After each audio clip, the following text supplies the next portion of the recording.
यो चाहिँ महादेवको एक नम्बरमा महादेव महारुद्र हजुर भनेर यसरी नै धुप मात्र यसलाई रेखी यसरी नै लाउनु।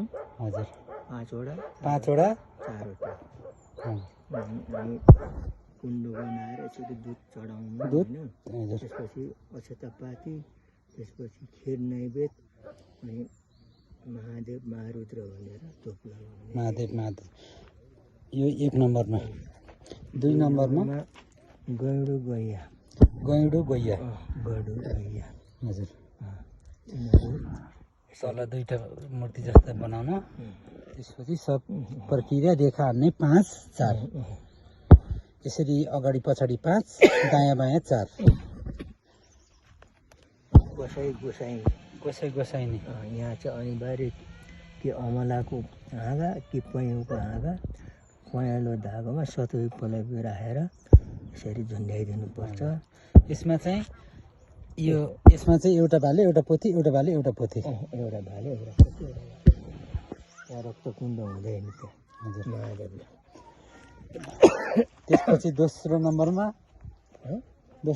दोबाटे बाटे त्यो दोबाटेको म ट्याक्क गरेर आउँछु। बाटेको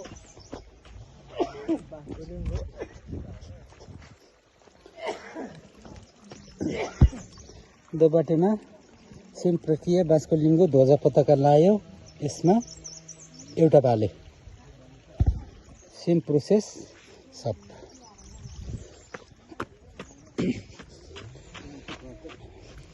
नामै दोबाटे कि हजुर दोबाटोमै पार्ने। दोबाटोमा पार्नुपर्ने। त्यसपछि यहाँ छ सिद्ध भनेर सिद्ध भनेर दाहिनापट्टि दाहिनेपट्टि।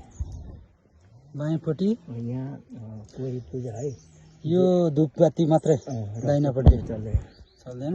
बायाँपट्टि यता थानी बज्यो थाने बजु। यसमा एउटा भाले या पोथी होइन भाले पोथी मात्रै एउटा पोथी मात्रै। त्यसपछि गयो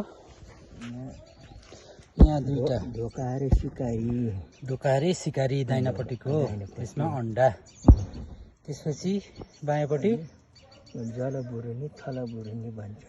चलबुढी थलबुढीलाई एउटा पोथी नै पोथी पोथी जम्मा हाम्रो 4वटा पोथी।